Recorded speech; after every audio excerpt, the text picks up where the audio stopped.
Welcome. Come on in and find a place to sit. This is so fun to see so many people we love. We're excited to have you here. A couple things by way of introduction. We're going to be passing around, Megan here is going to be passing around a couple clipboards. We just want you to mark your name on one or the other of them so we can remember who's here. We have our panel, and I'll introduce them in just a moment. But first, let me start with a prayer. And oh my gosh, I forgot to ask someone. Oh, come on up. This is Michelle. Dear Heavenly Father, we're so grateful to be gathered together and to enjoy this Q&A with our EMPA graduates, and we ask that Thy Spirit be with us, and we are so grateful to be here. And we say this in the name of Jesus Christ, amen. So what I'm going to do first is I would like our incoming EMPA class to stand up. All of you stand up. These are the folks that this is their first day of school.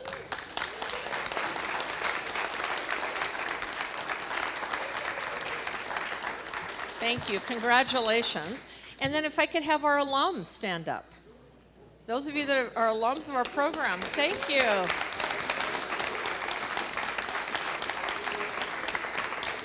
And I think we have some current students here too. Do we have some current students? I know. Yes, please.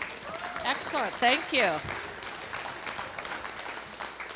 This is an exciting day for us. It's so fun to see lots of different people that are associated with the Romney Institute and the MPA program intermingle in this way, and so we're so grateful that you're here.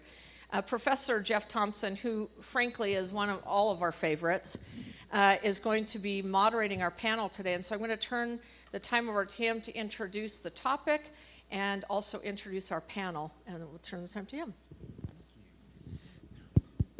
Okay, is this working? We're going to see if we can manage the technology up here. There are 4 microphones on one table. It seems like the possibility for annoyingly loud feedback is likely. So good to see you all here. One of my favorite things as a professor is seeing past students and seeing the good things that you're doing in the world. That's the take-home bonus for this job. So thank you for being here, and welcome to all of the new students. We're excited to bring you into the family as well. And I'm grateful for the opportunity I have to introduce some of my dear friends today who are going to share some of their experiences. The topic is finding your calling in life. And I'm going to say a few words about that, and then we'll hear from our panel. But I first want to introduce, to my right is Kenna Jo Mathews. Kenna, I believe, was in my very first EMPA class that I ever taught.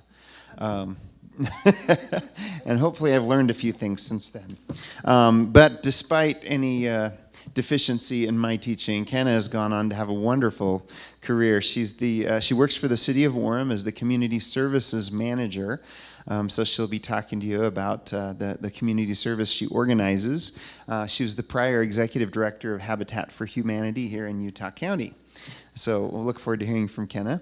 Anthony Bates is another graduate of the EMPA program.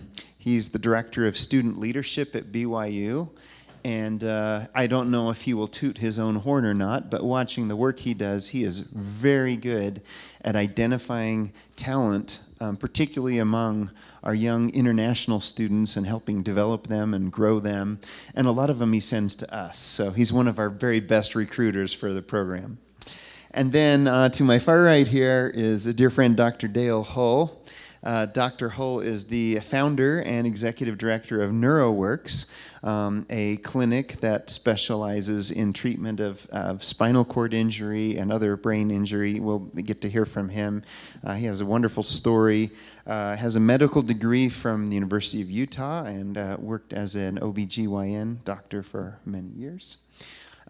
So these are the experts, and I've talked with each of these people at various points in their careers about their path and what they're doing, and their names popped to mind when I was assigned this topic. So I appreciate all of you accepting the opportunity to share some things with us. I've been talking about calling to audiences for the past 10 years, and I got into this area of research and teaching for very selfish reasons. I was just trying to figure my own life out and make sense of the strange path that I took to find work that really felt like an expression of my best self. I've been amazed that there seems to be an insatiable appetite for this topic. No matter where I go or what type of audience I speak with, it seems to be part of the human condition that we yearn to have an impact. And I find that very inspiring. I think it is a hallmark of the innate divinity of human beings, that they long to leave something good, to lead lives that matter. And I gain great inspiration and a strengthened testimony as I talk to people from all walks of life who are either frantically searching for their calling or who feel like they are in the process of finding it. That being said, what I've learned in 10 plus years of studying this topic is it's almost never linear. I've encountered very few people who said, at 5 years old, I knew I wanted to be this, and I went out and did it, and here I am. The stories are almost always full of bumps and turns and twists and confusion and adversity and failures along the way. And I've come to appreciate the importance of that process in finding one's calling. And when I say I've come to appreciate it, I wasn't always there, because at age 25 and then at age 30 and 35 and maybe even a little bit of 40, there were times I thought, wait, this isn't right. This is not what's supposed to be happening. I knew what my goal was, and it didn't turn out. And it's easy in those moments to say, I've gone off the rails. I'm off the path. You know, whatever God intended for me, I took a wrong turn somewhere. And that's a very discouraging feeling. What I have learned, and from my own personal life and from observing others, is that when you look back, those twists and turns start to make sense. We only get to see the pattern in retrospect. So take it from an aging man. Those of you who are younger and still striving to find your path, I have so much evidence in the anecdotes I've collected that your path is yet to be revealed, and the shape will someday make sense. I had the opportunity was it Thursday or Friday? I got to speak to a really interesting group. I spoke to the organization One Refugee in Salt Lake City. This is an organization that mentors college-age refugees from all around the world, helps them succeed in college and prepare for their careers. Now, typically, I'm speaking to corporate groups or people who are advanced in their careers, and when I talk about calling, it's sort of like easily accessible to those folks to think about what that might mean. I was really humbled speaking with a group of refugees who have seen more adversity and deprivation than I ever will in my life. Some of the stories were really harrowing. And I was really worried about presenting my message, which is a message of hope and aspiration. I can tell you they taught me more about hope and aspiration than I could ever teach them. I want to tell you about one of the women. I didn't meet her, but I learned her stories. Her name is Hodan Abdi. She's from Somalia. She was a refugee in Ethiopia at age 8. She had a large family, and because her mother, who I think was the only parent in the picture, was just trying to maintain subsistence of the family, she was placed in charge of her siblings. She wasn't the oldest, but she was the most mature. So at 8 years old, she took on that role. 5 years later, eventually, she was able to get to the U.S. with her family and enroll in school for the first time. She had never had any education. So at age 13, she starts school. She was assigned some mentors that helped her through. By the time she graduated, she had a 4.0 GPA, was accepted to the University of Utah. She has just graduated and has enrolled as a student in the University of Minnesota Medical School. She's on her way to being a doctor. This little Muslim Somali girl who had no education prior to her teenage years. What most moved me about that story, I thought, why a doctor? You know, of all the things she might have done. Well, there's a reason. When she was in the refugee camp taking care of her siblings, she had a younger brother who has epilepsy, and in very severe case. She was constantly monitoring his health, trying to find health care for him, which was very difficult to come by. She talks of waiting for hours to see a doctor for her younger brother and her other siblings as well. This is a young woman who very early learned firsthand the challenges of healthcare and the need for good doctors. Is it any surprise that that's what she chose? The reason I share that story with you is I'd kind of like to focus on a particular angle, at least in the questions I'm going to ask this panel. When I talk about calling, I teach that there are 3 elements. One is that you're using your gifts, the talents that come within us. That's part of a calling, as we express our best.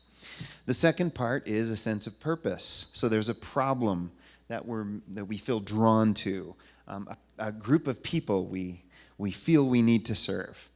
But the third element is probably the most surprising, and it's one we didn't anticipate seeing when we were researching this. And we call it, for academic purposes, we call it destiny. It's a sense that people who have a calling have a sense that they are where they are supposed to be, that life has prepared them for something specific. And you don't have to be religious to feel that way. I can tell you from my studies that that's a pretty universal experience for people who have found a sense of calling. This was meant to be. The irony is that the meant-to-be-ness often comes from the very worst things that happen in our lives. Stories like Hodans, where a great adversity, a great challenge has led you and equipped you to serve in a particular way, which is one reason why I think the path has to be circuitous. If we don't suffer ourselves, how do we know how to serve the suffering or which suffering to serve? So with that prelude, I'd like to now turn some time over to our guests here, and I've asked them each to just give a brief account of their story and where they are on their path and insights they've gained. But I'm going to add a question to the mix as well, which is, where did I put it? What role has adversity and or surprise played in your calling path? Fair enough? Okay, I didn't prepare them for that. All right, does anyone want to volunteer to go first? Okay, it's Kenna.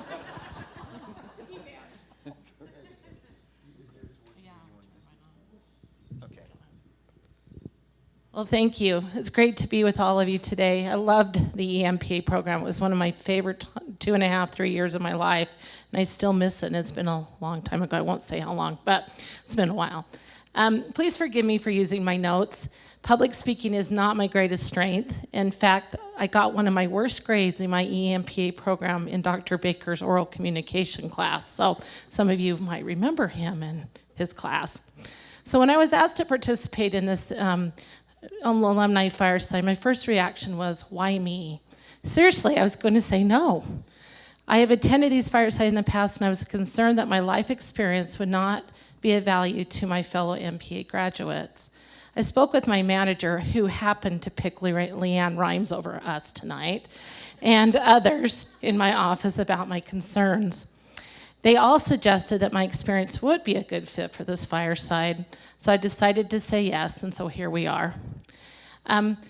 After many hours and days and weeks and months and years of thinking about what my calling is, oftentimes in life I've felt kind of like a square peg in a round hole, really just not knowing who I was, why I was even here on earth sometimes. And I think I finally found out why, what I was put on this earth to do. I believe my calling in life is to make a difference in the lives of those in need. I've always been drawn to the less fortunate and have felt a strong desire to give back to my community and the world. As a child, my favorite primary song was Love One Another, and my mom always told me that I was exceptionally sensitive to the needs of others. I remembered vividly at 5 years old, I saw my first homeless person while visiting Salt Lake. I cried, and my young brain told my mom I wouldn't cry, so I'm trying not to.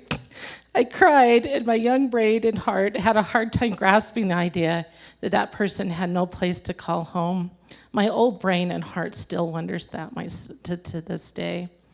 I believe that I've been given many challenges, so I did answer your question, in life that has helped to teach me to be a better person and helped to be more sensitive to the needs of others as well. Because of these challenges, I've been able to be more empathetic and better relate to those struggling in our community. I learned early on, however, that a handout is not a hand up. That said, I do believe that motivation is the key to change. Sometimes you have to feed the hungry man in order to teach and lift him. While it hasn't always been clear what my educational career path would be, I changed my major 3 times. I kind of fell into the nonprofit world after being in the political world for a long time. But my strong commitment to helping others has influenced my choices and fortunately led me to the opportunities both in my work and personal life to serve. Career opportunities have included working for 2 United States Congressmen, Wayne Owens and Bill Orton, serving as the program coordinator and associate director at Neighborhood Housing Services of Provo, working as the mentor director at the Food and Care Coalition of Utah Valley, and most recently directing Habitat for Humanity of Utah County for the last almost 14 years. Currently, I am the Community Services Manager at the City of Orem, where I'm able to work with low-income residents in our city, helping to improve their neighborhoods they live in. In fact, I was just at an elementary school before I came here doing a back-to-school night at Geneva Elementary, and it's always fun to see the parents bringing their kids back to school and being so excited for that. I also help local public services organizations build capacity through block grant funding. Personally, I enjoy serving in my community and have served and currently serve on several boards and committees, including the Romney Institute Extended Board representing my EMPA class. I also volunteer at the Utah Valley Hospital at Tabitha's Way. I'm grateful for my life's calling. It's made me the person I am today and has provided me with a lifetime of wonderful stories of change and many connections and friendships. It has not always been easy, and there are many times that I wish I just didn't care so much.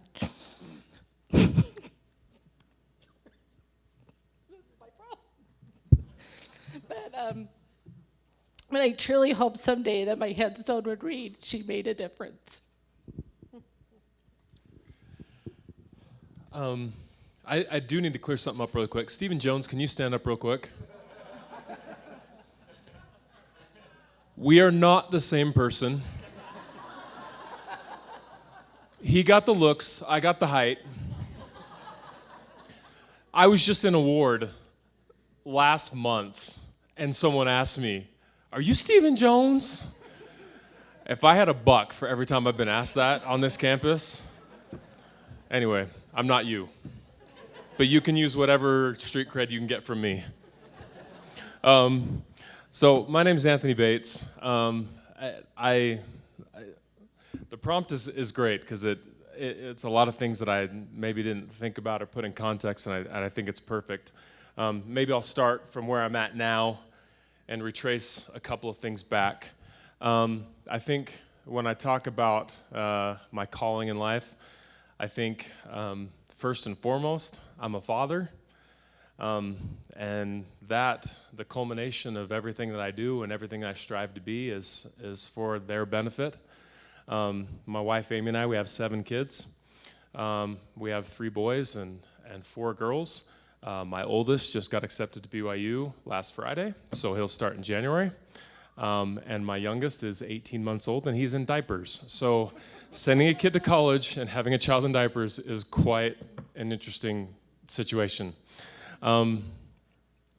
Second thing I'd probably like to address that actually isn't directly related to my job responsibilities.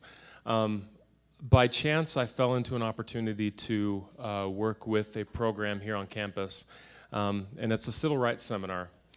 I didn't meet my father until I was 26 years old, and grew up in Pocatello, Idaho. My mother's Caucasian. And most of what my cultural education consisted of was Fresh Prince of Bel-Air and The Cosby Show. And then we know what happened to one part of that, and that was a big family loss. And so there was a quest there to try to figure out parts of myself that I didn't understand. A couple of really good friends of mine here on campus. One of them works. One of them is Ben Ogles. He's a dean of Family, Home, and Social Sciences, and he had an idea that he got an opportunity to take a civil rights group or a group of students to a few sites in Atlanta, and then in Alabama. And he piloted this back in his previous university it was at Ohio University, not Ohio State. I had to clarify that. At Ohio University. And he brought that idea here and was in conversation with one of his friends, and it just so happened that his friend happened to be my friend, and I was the Black History Month coordinator in the multicultural office at the time. And as the two of them got talking, my friend said, "Ben, I think there's someone else we need to invite into this experience." And so it was 3 of us knuckleheads and 4 students that we identified. And from there has started a 9-year journey that's changed my life. This next group that we'll admit will be the 9th year, and the period of exploration that I've gone through, and each year, although I go to the same sites and see the same things, the transformation that I experience by watching other students who have gone on comparable journeys to my own has just completely changed my life every single year. And I get the chance to meet the most amazing people that I've ever met in my life. 2 of them are the Gretzes. He was a white pastor of an all-black congregation, and one member of his congregation was said Rosa Parks, and he's still alive. And I get the chance to meet with him and sit with him and learn at his feet every single year, and he's one of the most spiritual people I've ever met in my entire life. And I absolutely love for the students to have access to that opportunity. And the last thing will probably come out a little bit more in the questions is my role as student leadership director. For those of you who are familiar with campus, that's BYUSA. If you would have told me that I'd be working in the student leadership office with BYUSA during my time in multicultural, I probably would have laughed you out of the room, because that's just not where I saw myself. But that opportunity presented itself, and I wanted to expand my skill set and my experience beyond working in the multicultural office, and so I pursued that opportunity. And kind of a funny story, you can interpret it however you wish, but the multicultural office is in the basement in the Wilk. So I go in, and sometimes I go in before the sun comes up, and I leave, after the sun's already gone down. And I'm primarily working with these amazing students whose story I identify with and who I connect with, and this opportunity comes up to go to the student leadership office, which is on the 3rd floor. And working in the basement with the population, I'd forgotten how white campus was. And I go upstairs on my first day on the job, and if you've ever been in that office in an afternoon at about 3 o'clock, It was loud, it was crazy, and I was wondering, what the heck did I get myself into? But it's been an incredible journey for me to be able to participate in that work and to be able to be affected by those students and in turn be able to impact the lives of other people. So.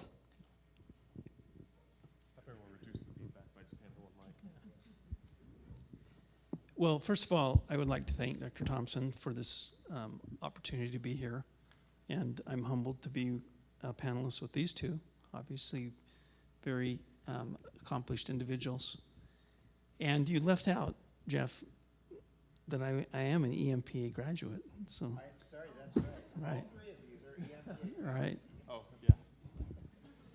So I actually am very, very proud of that. So welcome to all the new EMP students. So it was an amazing experience for me. I was a graduate of 2012. And anyway, there's a lot I could say about that. My story is that I was a practicing OBGYN for 10 years. And then on one summer evening in 1999, I failed to complete a backflip on my backyard trampoline. So when you do a half a backflip, not very good things happen. I ended up dislocating my neck and became completely paralyzed from the neck down. And I entered the world of paralysis suddenly and unexpectedly. And as a physician, I knew how bad my injury was. I never expected to walk out of the hospital. In fact, my only goal was to have one arm to drive the joystick of a power wheelchair. And that became a long, remarkable journey of trying to get back as much as I could over about a 3-year period, doing rehab pretty much every 5 days a week, several hours a day. And that all culminated with me having the opportunity to carry the Olympic torch in the 2002 Winter Games. Walking unaided, holding the torch with my own hands with gloves on in the cold. And so I described that as my 15 minutes of flame. And so, I mean, it was an amazing, surreal opportunity. However, I'm still partially paralyzed from the top of my chest down and partially numb, and which is not a good thing if you're a physician. For example, I can tell you I have coins in my pocket, but I can't tell you how many or which ones. And so I had to decide, so now what do I do with my life? I mean, I could go back to try and get some other training in the medical field. But I had met lots of other people who had been paralyzed.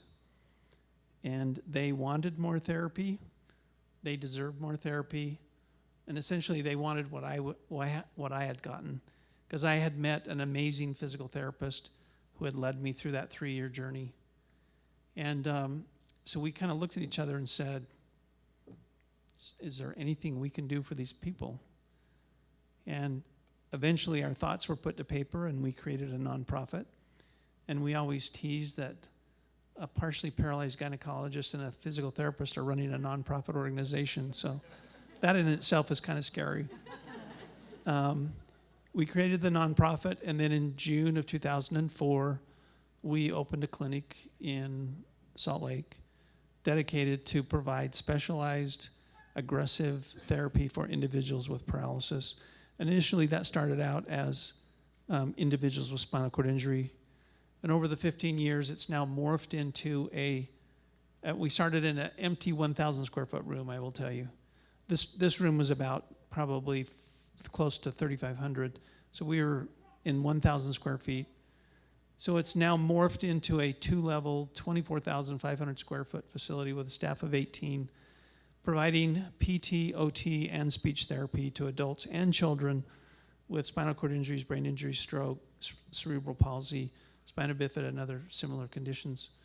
And to date, we've provided care to several thousand individuals, primarily from the Intermountain West, but also from 23 other states and 4 different countries.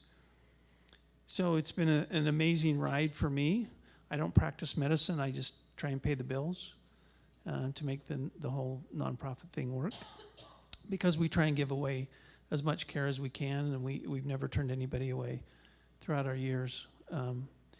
So yeah, have I found a calling? Yeah, in a big way. And to echo what Jeff said in his preface, the way I like to say it is, most of us at some point in our life stop striving for success and we strive for significance.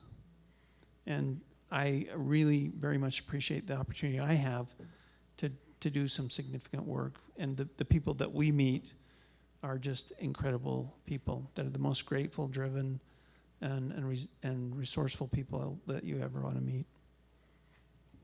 So do I have a testimony of adversity? I do. So. Is this one on? You see why I love these people so much. Thank you so much for sharing your story. We're going to open it up to Q&A here in a moment, but I'm going to take the prerogative as the panelist to pose a question and invite all the rest of you to be thinking what you might like to ask these experts who are on really interesting journeys. So, one misconception, I think, about finding your calling in life is that once you've found it, every day is bliss, right? You skip to work every day and you've got a smile painted on your face. That's not what I'm finding in my research, and I just kind of want to check that with my panelists here. Let me phrase the question this way. What feeds your motivation? What replenishes your energy toward the work that you do? Well, since I have the mic, let me just start. Interesting story for me is when Jan, who's the physical therapist that co-founded our clinic with me, when we started talking about this whole idea, there was, this mental idea of we're crazy. This is a crazy idea. And believe it or not, and this is kind of my made-for-TV moment, I was surfing on the internet one day, and I ran across the quote attributed to Gandhi, which you've all heard. I'd never read it before. You must be the change you want to see in the world. And I literally will tell you that I read that and said, are you kidding me? Because I knew what that meant to me. But it was still that idea of, do you really know what you're going to get yourself into? And no, you don't. And what drives me every day is obviously the fact that I'm still paralyzed every day. I still live it every day, so I know what it feels like. And you just do the hard things because that's just what you do to get things done. With education motivates me. None of my family has gone to college. I didn't grow up with that dialogue in my house. My parents told me to get good grades, told me to do well, but they didn't really give me an end goal. This is why you're doing what you're doing. You better believe that my kids know exactly why they're going to school. And working in the field that I work in, I very much believe that it is a very important extension of the academic experience. I don't view myself as an ancillary piece. I don't view myself as this is something that students just get to do. This is the experiential part. This is the extension of the education where they get to apply the things that they learn in the classroom and put them into real world settings. And if I'm going to continue to try to inspire that and instill that, I need to model it. So for those of you that are new students, I'm suffering right along with you. I'm in a doctoral program, 7 kids, all the things that are going on, but it's important to be able to model that and to do that. And quite honestly, being in a doctoral program, loved my experience in the MPA, but a lot of my assignments were given to me. And a lot of them we got to mold and we got to shape according to our work.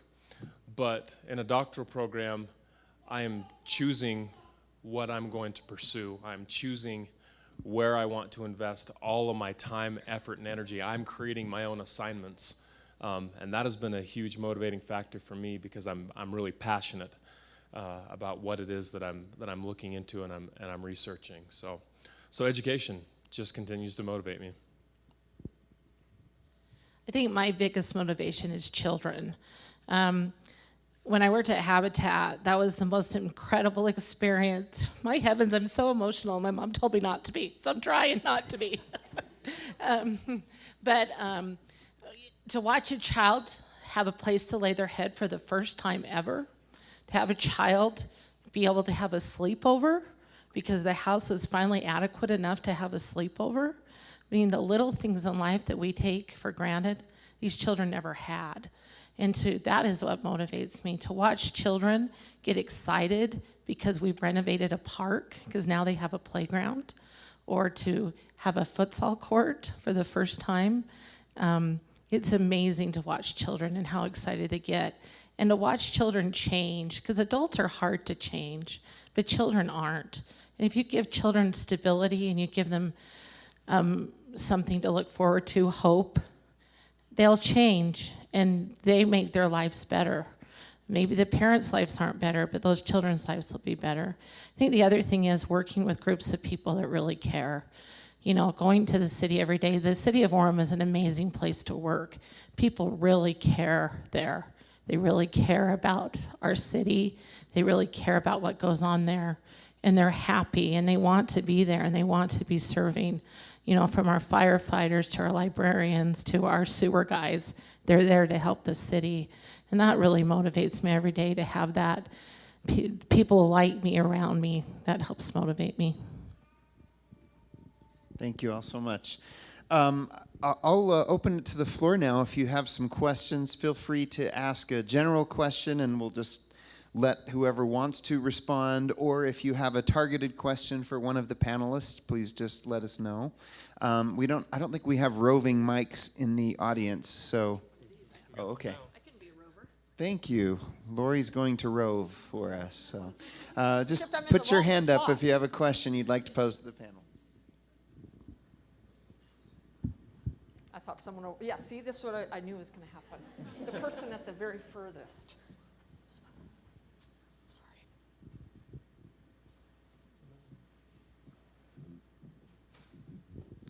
Hi, I just want to ask a question to follow up just about motivation. So usually we know that there are two types of motivations, like internal motivation, external motivation.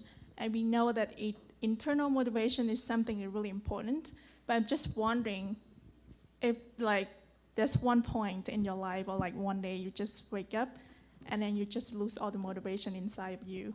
Like, kind of like, you know, Simon Sinek said, like, people buy why you do it, not what you do it. But all of a sudden you lose your why. How can you regain that? Is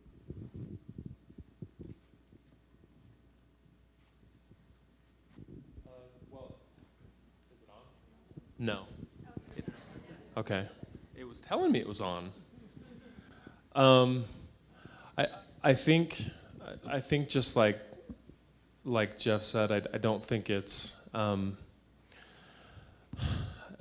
I think it's that constant nourishment. There's days where you wake up and you're just not feeling it. And believe me, the last 6 months between my kids do have a series of medical issues that are pretty trying, and in addition to that, with the other things that I've got going on, I don't want to belabor those things, but you wake up and you're like, I don't know if I want to do this today, and I'll just say this: a concentration on Christ, whatever higher power you believe in, whatever higher power you appeal to, regardless of your religious persuasion, it's important to tap into that, because regardless of any other important motivational things you've got going on in your life, that is going to drive everything that you do, and that's going to give you the biggest why And that's really in my life, the only sustaining why that I've found. When I lose sight of that, I lose sight of motivation much more quickly. I lose energy much more quickly. And I lose focus a lot more quickly. So for me personally, when I focus on Jesus Christ and I make sure that I make a concerted daily effort to prioritize Him and my relationship with Him and everything that I do, somehow things work out. Somehow things fall into place. And I don't know how, and I don't know why, but they do. I think sometimes you just have to fake it, to be honest. There are days that you're just like, I don't want to go to work. I don't want to do this. I mean, I was a nonprofit director for 14 years. That was a long 14 years sometimes. And, you know, sometimes I just had to get up and do it. And usually that's when something good happened. You know, if I made that extra effort to get there and do what I needed to do, that spark, something would happen, would give me that spark. And sometimes change is good. I can tell you when I left Habitat, it was very, very hard for me, but the change to Orem City really sparked me again. I was pretty burnt out and pretty tired. And when I got into Orem City, I got to start doing some things I'd wanted to do for a very long time. And it kind of gave me that motivation again to keep going.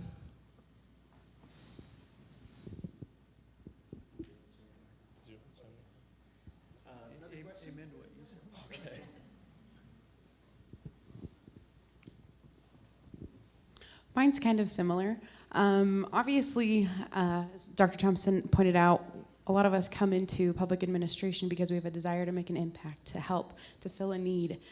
But especially when you brought up the refugee situation, I'm pretty emotionally attached that I have a friend there right now that's working with refugees. And with you creating your nonprofit organization to fill that need, when you see such a great need and you feel ill-equipped to fill that need or to even find a pathway there, what do you do to overcome those feelings of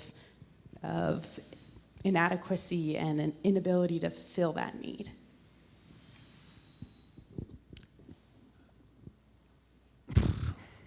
Let me tell you a quick story that has really helped me.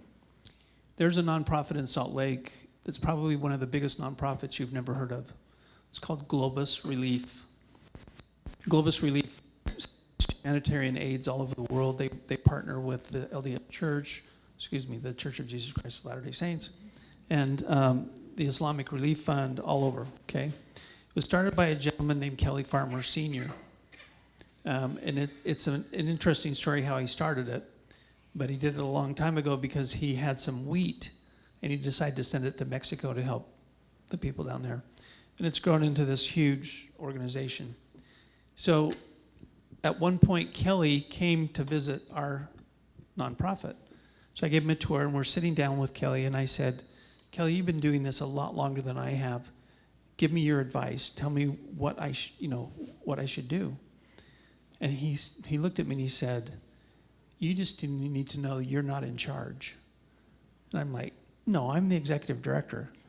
And he said, no, you're not in charge. And then this is the story he told me. When President Hinckley was the prophet, a friend of Kelly Farmer Sr.'s met with President Hinckley on a regular basis with church business. At one point, President Hinckley said to this man, you know Kelly Farmer, don't you? And he said, yes. And he said, I've got this letter from a young boy in Africa, and he wrote it to me because he wants a violin and a music book so that he can make music for his family home evening. And he wrote it to the prophet. And he said, will you take this to Kelly and see if he can help me with this? So the gentleman showed up to Kelly and gave the letter, and Kelly said, I don't know, but I'll check with my people. So he went out into this big warehouse and he started talking to all his employees. Hey, do we have a violin and a music book? And everybody's like, no, we don't. That's not the kind of stuff, because they deal with medical stuff, okay? Well, Kelly has the contract for the entire Western U.S. for all the lost and broken UPS packages. And they have a big delivery or a shipment area out by the airport. So the last step is Kelly goes out to this other area asking all his employees, do you have a violin? No, no, no. And Kelly said, I just got ready to go, and a delivery truck pulled up. They raised the back door. Do you know what was on top? Not only a violin, but a music book. So Kelly looked at me and he said, you're not in charge.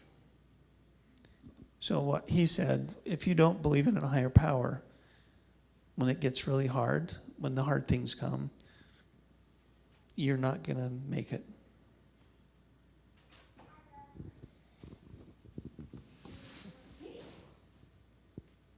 And I guess I'll say one more thing.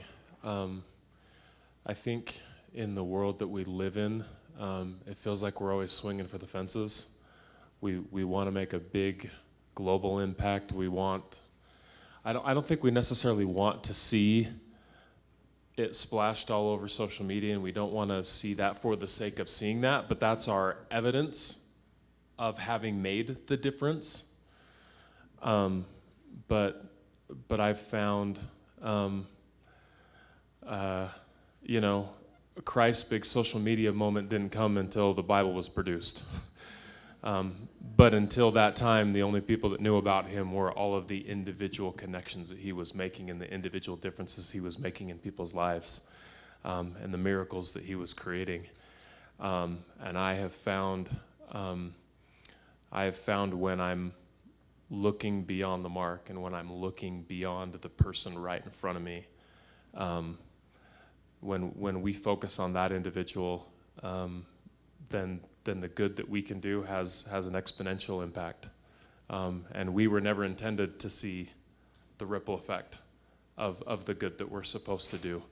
But I think, oftentimes I talk to my students and that they have very similar questions, and they'll say, how do I know if I'm doing good? And I always have my own little parable of a shiny tool and a rusty tool.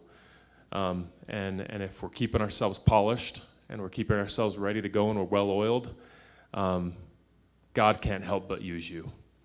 He has to use you because you've put yourself in that spot. He's got too much he's got to get done. He's got too much he's got to get accomplished. That if you are set and ready to go, you will be used. But if we let ourselves rust and we let ourselves sit to the side, then we might find ourselves longing to make that kind of impact. But we haven't put ourselves in a situation where God can pick us up and utilize us. I always think of, and I think my mom even mentioned this to me the other day, the story of the starfish. One person, you can make a big difference in one person's life. And I think you have to remember that. When I worked for Habitat, we couldn't build for all the families that had need. We couldn't build for very few of those families, but I had to learn early on that we made a great impact on that family. And hopefully that family, generations of families were impacted by that one house. So I think that, find that one thing that you can help with, and you'll have a big impact in the future.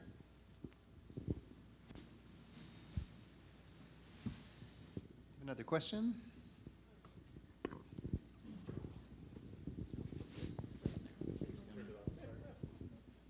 We'll just do a swap. There you go. Is this on? Yeah, it's on. Okay. My question for you is, have you ever had a shift in the passion for the cause that you're working on, or some type of burnout? And then how did you fully notice the change in your passion or your cause, and then what did you do about it?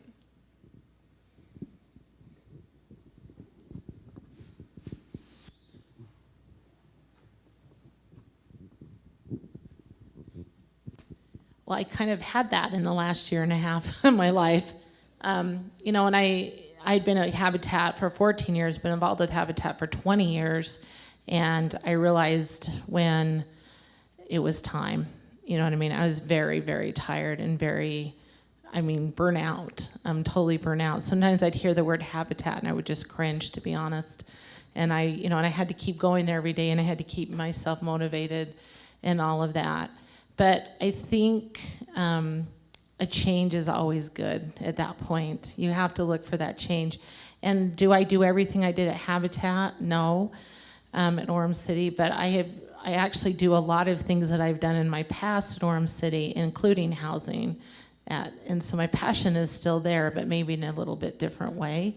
But a change sometimes is good at that point, and I don't think you should be afraid of it. I was afraid of it for a very long time, and I probably should have left before I did.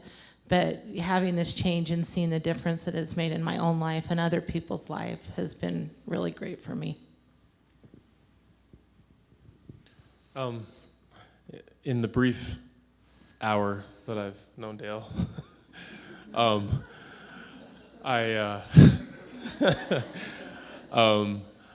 looking at just kind of the general information there, and I saw the MD and I saw the MPA, and I was like, this is an interesting story.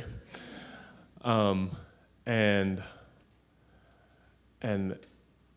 I have with all of the medical attention that my kids need and all the things that we do, I have a great reverence for anyone willing to dedicate their life and dedicate that much time to that profession, and I can't imagine investing that much and then not having a choice whether or not you wanted to continue in that passion.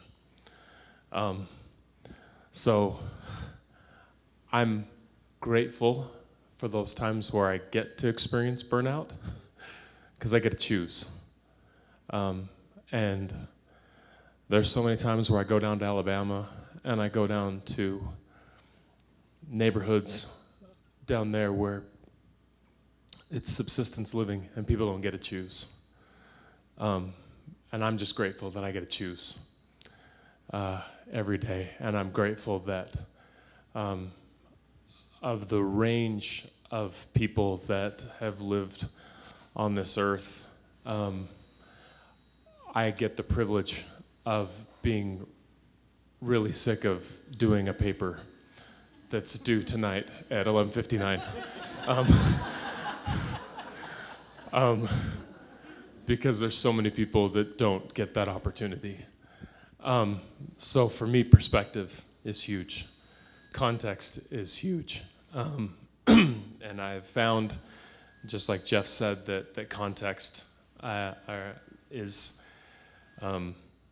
being able to put yourself in a situation and being able to look back. Some of the most difficult, trying experiences of my career have ended up being the greatest blessings that I would never have intended for myself. So reframing those challenges and that burnout as potential opportunities and seeing where that leads has always been a huge blessing in my life. The other thing I want to emphasize is,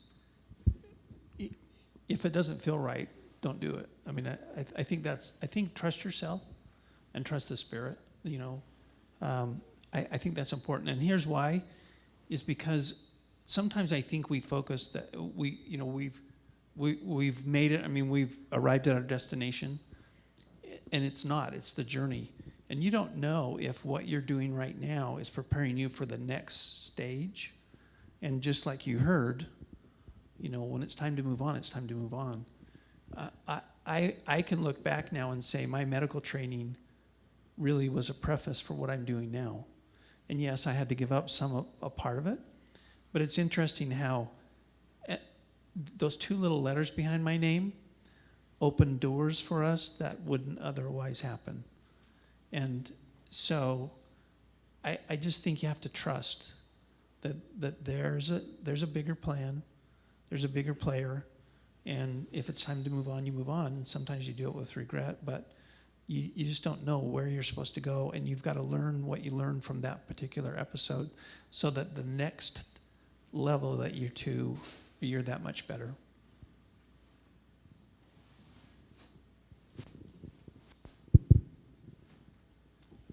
What was one area of your degree, your EMPA, that you struggled with? We talk about in our Dr. Thompson's book, Fixed Mindset and Growth Mindset. What was one thing that was a fixed mindset for you, but you kind of changed your perspective to a growth mindset you were able to do well? Something you came into the program struggling with that you then turned into a strength? That's easy. I I hated my econ class. But I loved the professor. Professor Walters, absolutely brilliant man. And there were those times in class where he would launch into a lecture, and if every single class period was a cross-country journey, he was to Iowa, and I was just getting on the on-ramp in Provo. And you could see that look on his face where he's like, oh, God. And he'd have to circle back around and come and get us and try to pick us up somewhere and figure things out. But what I loved about it maybe wasn't all the content I learned and all the things that I've since forgotten. But I'll never forget the way that Dr. Walters approached the class, and it gave me permission to be okay with not understanding everything. Because Dr. Walters, as brilliant as he was, and as accomplished as he was, constant improvement, constantly soliciting feedback, constantly looking for ways to improve the class and to understand it. And even when I spent 15 hours on a 6-question take-home final, there was learning in that process. And it was grateful to have him talk us through that. And so I learned so much more about the process and about myself than it was the actual content. And I'd taken an econ class before, and I'd had a buddy of mine sitting next to me in classes who is now like a biochemist in some making money lots somewhere. And he would sit next to me and fall asleep in the lectures, and I'd nudge him, and I'm like, hey, can you help me out with this? And he'd like, yeah, this, that, and the other. And then he'd fall back asleep. And I'm like, I wish I could do that. And I carried that trepidation with me into this class. But I think the caliber of the professors and their genuine desire to want to help overcomes a lot of that and helps navigate a lot of those concerns. Unfortunately, Professor Walters is retired, so you incoming students don't get the 6-question, 15-hour. Well, the 15 hours probably wasn't a reflection of Dr. Walters. I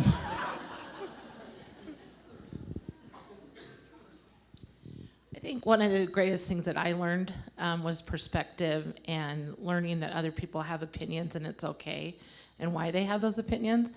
We had Dr. Brady for our ethics class, and we got talking about homelessness. And like I said, the homelessness has been a big deal to me since I was a very young person.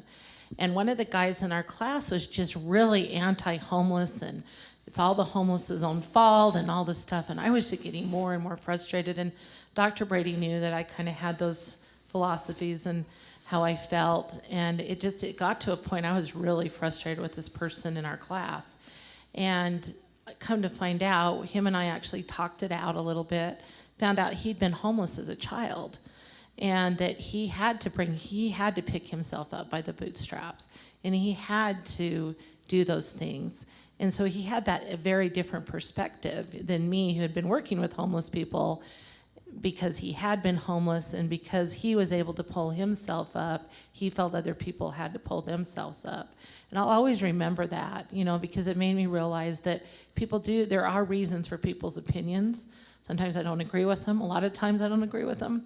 But there are reasons, and that I need to look at what the backstory is and why people have the opinions that they do. So that was one of the things that I was taught in the program. I'll just tell you really quickly, when you go through medicine, your area of expertise is really narrow. I mean, there's so much to learn. I will be forever grateful for my EMPA program experience, because it taught me to think differently outside of those boundaries. One example is when Obamacare went to the Supreme Court, I went to my wife and I said, their decision hinges on how they interpret the Commerce Clause. And then I thought to myself, holy heck, I can't believe I understand that. So, and I was I think one of the oldest in my class. And so that ability to say, wow, I can really learn amazing things and think differently. That was my growth mindset.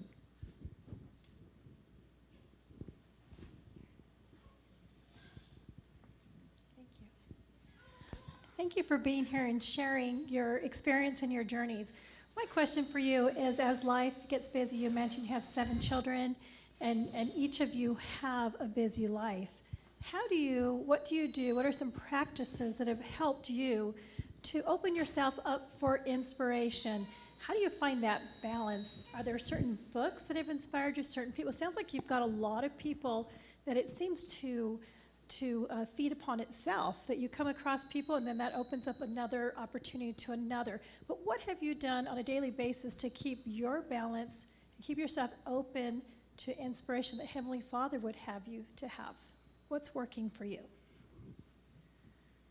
I will tell you two quick things. One is my prayers since my accident have totally changed. I don't pray for things. I just pray, show me the way, and give me enough courage and energy to make it happen. Because I understand that I'm not in charge, like the story I told you. And I think now that I've been able to surrender that, things flow like I've never experienced before. The second thing is I have to maintain what physical ability I have. And so I work out at least 5 or 6 mornings every week. And it's during that time that it's interesting how many ideas flow during that time. A couple of things. I would, going into the program, I know this is going to sound, I don't know how this is going to sound, I'm just going to say it. So I work with elections on campus, and during that time, I'm in a lot of social media and helping them out, and I've noticed a very stark difference how I perceive my life and how I look at things during that 2-month period, and then after elections. So mandatorily, I have to have it on my phone for those 2 months. The minute elections is over, I shut it down. It's amazing how you perceive yourself, how you perceive other people. And if you're worried about time, and you're worried about prioritization, and you're looking at what everyone else is doing, and you're examining all the other stuff that they're putting out there, it's really, you can lose focus and lose sight of what you're doing and what you're trying to accomplish very, very quickly. And another thing that I learned, I'm just eating healthy. A lot of my kids' health concerns spiked, and I learned I was actually allergic, and I had a lot of different reactions to a bunch of different things that I didn't know I had reactions to, and then my kids had stuff come up, and then I just kind of completely transformed a lot of different things, and it's been amazing just how I feel and the clarity that I have with things and the energy that I have particularly, and that's even now, that's even like in the last 3 months, doctoral program, trying to manage a whole bunch of things, and then trying to make some adjustments just to things that I know were detrimental to me, and that's different for everybody. That's not what applies to me doesn't apply to everyone else, but it's been, it's given me the energy that I need that really is in short supply most days. I think for me, I like to serve in the community outside of what I'm doing in my job. So I try to look for opportunities to do other things that inspire me. That's something that I really like to do. I'm not married, I don't have children, and so I have more time than maybe someone with 7 children. That's inspiring to me, is to help in the community, help change the community. Also, I think I have an autistic niece. She inspires me every day to be a better person. She's very strong, and to watch her grow and to play with her and to be with her really is inspiring to me and helps me keep going in life. And I don't want to have this sound like a reprimand for Ken or anything, but all of us have different life situations and circumstances. And despite the fact that I have 7 children, it's just a different situation. and I particularly in my ward, there's a lot of young families, and they struggle with that one kid they've got. And they always have that conversation of like, well, I don't have 7 like you, so I know you've got it a lot harder. And I'm like, nah, man, when I had one kid, it was hard. You have to grow into this. And I think all of us are busy. All of our busyness looks different. And I think we run the risk of devaluing our contributions. We devalue what we give because ours doesn't look like someone else's. But there are things that other people can do that I can, and that I can do that other people can't, but all of it's important and all of it's valuable, regardless of the situation and circumstance.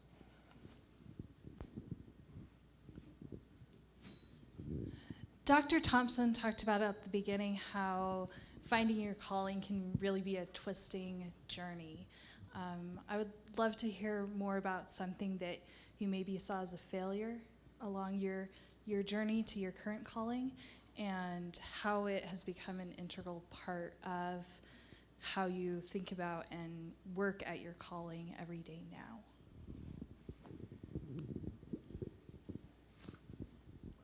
now. So I got my undergrad in secondary ed, and I taught high school out of college. So my first year,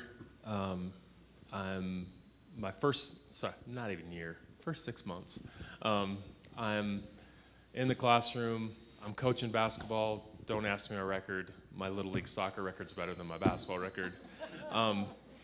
And I'm just trying to make ends meet. I'm trying to figure things out. And I knew I needed more education. I knew I needed to figure out a way to provide more for my family. And I get home one day in the middle of December, and my wife says, hey, have you ever thought of going back to BYU and working in the multicultural office? Because I worked there as a student. And I said, no. And without even hesitation. And she said, well, why not? And I started I don't have a master's degree, the applicant pool's too heavy, blah, blah, blah, blah, blah, blah, blah. And my wife just stopped me dead and just said, this idea didn't come from me, you need to go after it. And I'm like, oh man, you pulled that card? So it took me 2 or 3 months to kind of warm up to the idea, and before I know it, I'm finding, I'm finding really odd jobs on campus that I start looking for to try to make this a reality. And so fast forward almost a year to the date of that conversation, I'm walking into the multicultural office for my first day and view that as an immense blessing in my life. And then I hit this transition point where I've got to feel like I've got to look for something else. And this feeling of betrayal of leaving students that I love. There's still a program, there's a program on campus called SOAR. And my son just went through the SOAR program, so you can imagine the nostalgia. Like, that's the only time like I really want to break down and cry, and I want to go back to the multicultural office when the SOAR programs, because it's all these juniors who are my story, all these ethnic minorities who have a variety of struggles, and there's still a part of me that wants to be a part of that. And feeling like I needed to look for something different. And the one time feeling like a failure, no, one time, whatever. But the 4 or 5 times where I ran into students, and there's one conversation that a student had with me that I'm gonna never forget. I stepped outside of my office on the 3rd floor, student leadership office. We're on the 3rd floor, overlooking the terrace, out on our days, looking over our kingdom. And I step out the door, and I run into the student, and she was, previously I worked with her, and she was in my queue. And she said, so how are you liking it? And I'm like, it's good. And she said, it's better up there, right? And there was this feeling like I've abandoned these students. And that hit me and hurt for a long time.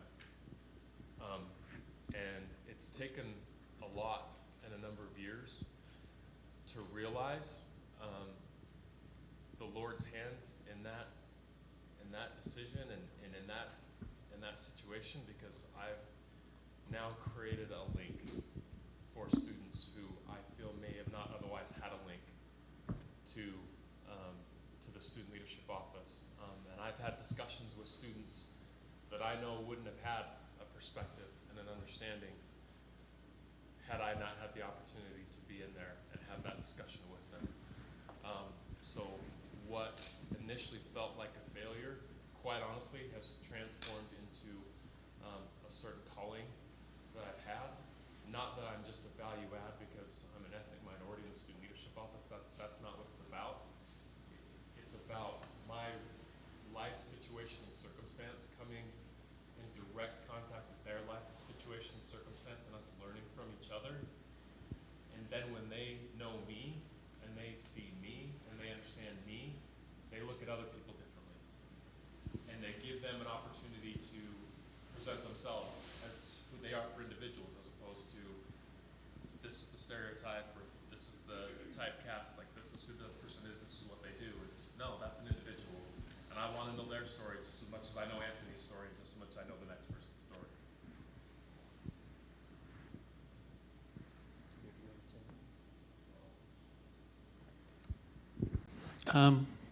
Obviously, in my case, you could say I failed because I created my accident, right? So one of the things that was really hard for me is to forgive myself, because you beat yourself up, thinking that you've done this stupid thing and you totally wrecked not only your life, but my wife's life, my kid's life, the whole thing. The interesting correlator to that story is that if God or Buddha or Allah or Bill Gates could stand right here and say to me, I'm going to touch you, when I touch you, you'll be made whole again, but you have to forget everything you've learned in the last 20 years. I would say, don't touch me. Which still surprises me because how much I miss my body every day. So, but I wouldn't have that feeling if I didn't forgive myself and say, that's what happens. Keep in mind that a guided missile finds its way by constantly going off course.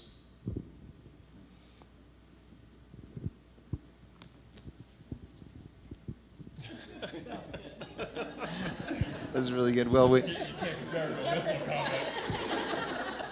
is about time to wrap up. If I may interject and sort of answer that question and my experience as well. I haven't shared this with a lot of people in the room, but before I came to BYU, I wasn't an MPA guy. I was a business management guy, and I was actually invited by BYU twice to come and apply for a job on the business side of things.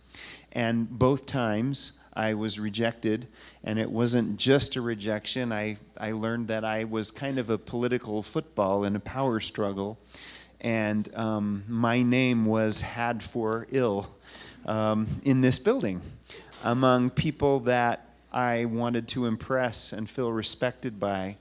That was such an incredibly low point of feeling utterly helpless and unfairly judged, and probably, what seemed like just an inconquerable failure for me. And I was devastated by that.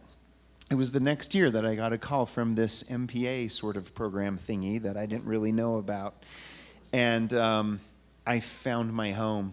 When I came to interview for that position, I looked into the faces of my now colleagues, and they got me, and they got my research.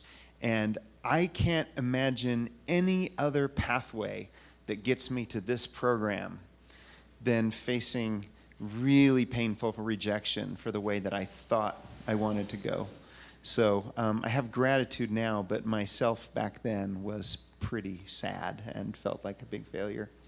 I just want to close by asking each of our panelists to answer one more question in a 1 or 2 sentence answer. Let's say you're talking to a new MPA or EMPA student who is really full of anxiety about, I don't know what I'm supposed to do with my life. I don't know where I'm going. I don't know what I want to be.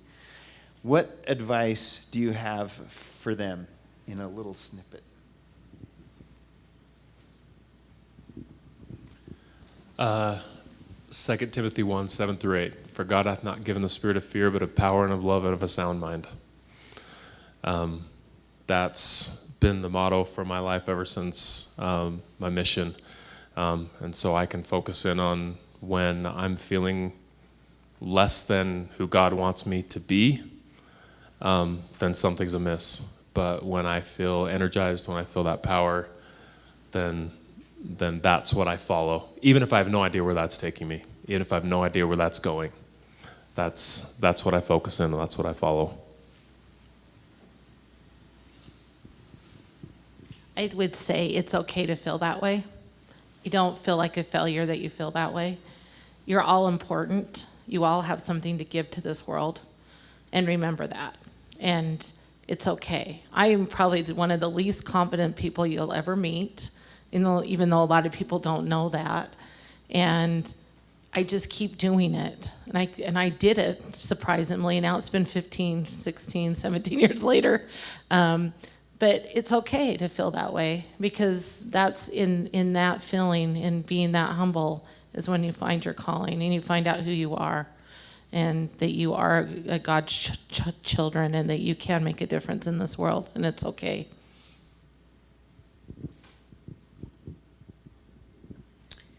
My mom's favorite scripture is Proverbs 3 through 5. So if you remember that one, trust in the Lord with all your heart. He will direct your paths.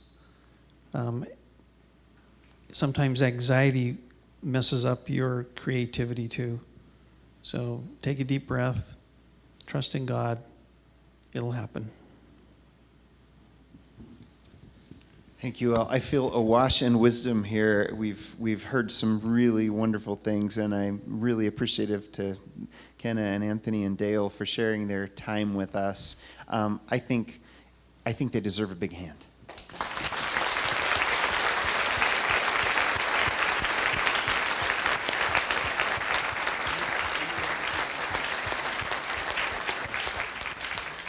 Quick announcement for our incoming EMPA class. You have the ropes course tomorrow. I've been asked to tell you that you should dress casual for that. That's right. Closed-toed shoes are preferable, but you can wear shorts, t-shirts, whatever. Make sure you bring water, though. You'll get a bottle of water for lunch, but throughout the day you're going to want to stay hydrated, so please bring some water. Heather, was there anything else I needed to say to them? We're good? Okay. So we want to say thank you to our panelists. Heather's bringing a little thank you to each of you. Okay, and then let me, just in a moment, we have some light refreshments, I think this way. If you didn't get a chance to mark where's Megan? Megan. If you didn't get a chance to mark your name on the paper, clipboard, thank you. Will you please do that? Maybe we can leave it there by the food and then grab something to eat. But here, please. Oh, you've got it. I just want to make one more comment, and that is to choose good heroes to look up to. And at the sake of embarrassment, I want to recognize Chad Lewis, who's sitting back there. He doesn't know this, but he's always been one of my heroes. And even when I was injured, I would think about what he had to go through to accomplish what he accomplished. So thanks, Chad.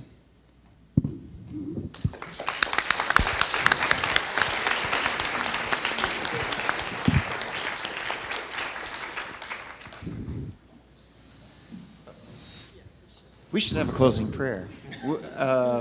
Would someone like to follow? I feel like I'm in Sunday school class now.